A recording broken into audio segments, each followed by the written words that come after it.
Assalamualaikum warahmatullahi wabarakatuh. Alhamdulillahirabbil alamin wa bihi nasta'in ala umuri dunya waddin. Wassalatu wassalamu ala asrafil anbiya'i wal mursalin sayyidina wa maulana Muhammadin wa ala alihi wa sahbihi ajma'in. Subhanaka la ilma lana illa ma 'allamtana innaka antal alimul hakim. Wa tub 'alaina innaka antat tawwabur rahim. Allahumma shalli wa sallim wa barik ala sayyidina Muhammadin abdika wa nabika wa rasulika nabil ummi wa ala alihi wa sahbihi wa sallim taslima bi qadri azamati dhatika fi kulli waqtin wa hin, amma ba'd. Alhamdulillah, para pecinta yang dirahmati Allah Subhanahu wa taala, di kehidupan itu bukan yang menentukan adalah kaya atau miskin. Dalam kehidupan itu bukan tentang yang kuat atau yang lemah.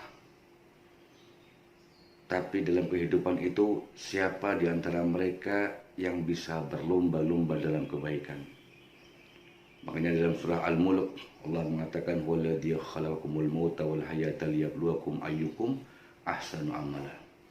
Allah ingin melihat di antara hamba-hambanya siapa yang ketika beramalnya itu menjadi lebih baik. Untuk itu, para pecinta yang dirahmati Allah Subhanahu wa taala, makanya dikatakan rahimallahu imra'an arafa qadra nafsahu. Allah sungguh merahmati seorang hamba yang tahu di posisi mana dia ditentukan, ditakdirkan oleh Allah Subhanahu wa taala. Artinya memaksimalkan peran yang diberikan Allah dengan sebaik-baiknya. Kalau perannya sebagai pengusaha, jadi pengusaha yang baik. Sebagai pegawai, jadilah pegawai yang baik. Sebagai wirausahawan, sebagai swasta, jadilah pedagang yang jujur. Makanya untuk itu, selain telah memberikan wejangan-wejangan, memberikan batasan-batasan, Nabi juga senantiasa memberikan pada kita ini obat-obat atau sebagai sesuatu yang bisa membuat mujarab agar rizki kita ini mudah, rizki kita ini lancar. Karena watak manusia itu al-jalibah, itu senantiasa punya keinginan rizkinya yang lancar, punya keinginan kehidupan yang nyaman dan bahagia, dan ini tidak bisa ditolak. Memang inilah keadaan kita yang diciptakan oleh Allah dengan ruh dan nafsu dan akal. Makanya Nabi mengatakan bagi mereka-mereka yang ingin memperlancar rizki, itu sama beliau dikasih amalan-amalan.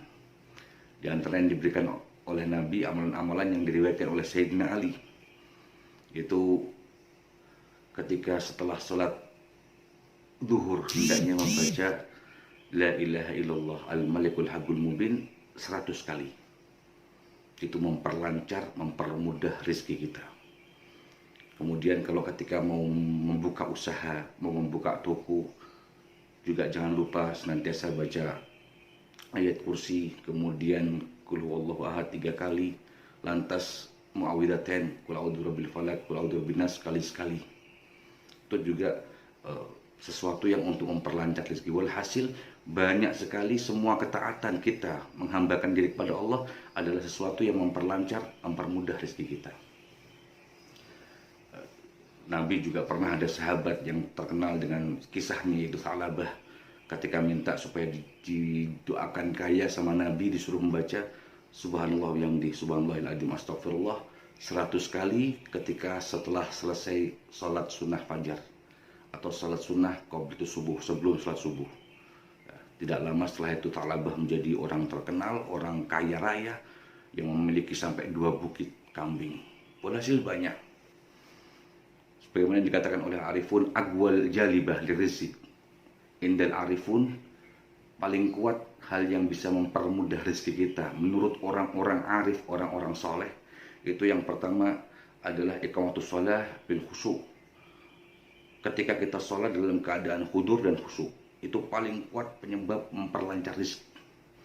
Kemudian diriwayatkan juga qiraatul waqiah, khususan bilail, membaca surat waqiah khususnya di malam hari. Wa Yasin wal Mulk, juga membaca surat Yasin dan Tabarak khususnya ketika sahur. Wal mudawamah ala taharah, memperlancar rezeki juga, yaitu senantiasa dalam keadaan suci. Kalau dalam bahasa kita batal wudhu, itu hal yang paling mujarab, kata para orang-orang soleh, agwal jalibah ala rizq, hal yang paling cepat mendatangkan rezeki, yaitu menjaga wudhu. Kemudian hudur shalah qabla adzan, hudur fil masjid qabla adzan, datang di masjid sebelum adzan dikumandangkan. Ada sunnah sunnatil fajr wa sunnatil witr fil bait, senantiasa melaksanakan sholat sunnah witir, sholat sunnah fajar ketika masih di rumah. Banyak sekali walhasil hal-hal yang bisa memperlancar dan mempermudah rezeki kita. Bahkan Imam Syafi'i mengatakan ada 4 perkara yang bisa mempermudah dan paling kuat untuk menarik rezeki, itu adalah 4 perkara, yaitu qiyamul lail, senantiasa melazimkan sholat tahajud, ya. Kemudian beliau mengatakan tahudus sedekah, senantiasa bersedekah, ya. Jadi jangan pernah punya anggapan kita bersedekah sebelum punya rezeki. Setelah punya rezeki, sebelum punya rezeki, kalau bisa sudah bersedekah, karena itu adalah hal pemancing rezeki. Kemudian kasratul istighfar fil ashar, memperbanyak istighfar ketika sahur, sama sebagaimana diriwayatkan oleh hadis Sa'labah tadi, sahabat Sa'labah. Kemudian kata beliau, dzikr fi awalin nahar wa akhir, memperbanyak zikir ketika setelah salat subuh, kemudian setelah salat isya di malam hari. Semoga ini semua bisa membuat kita lebih bersemangat dalam beraktivitas, lebih bersemangat dalam mencari ridha Allah, lebih bersemangat dalam taat dan menghambakan diri kepada Allah Subhanahu wa taala. Hakadha minni, assalamualaikum warahmatullahi wabarakatuh.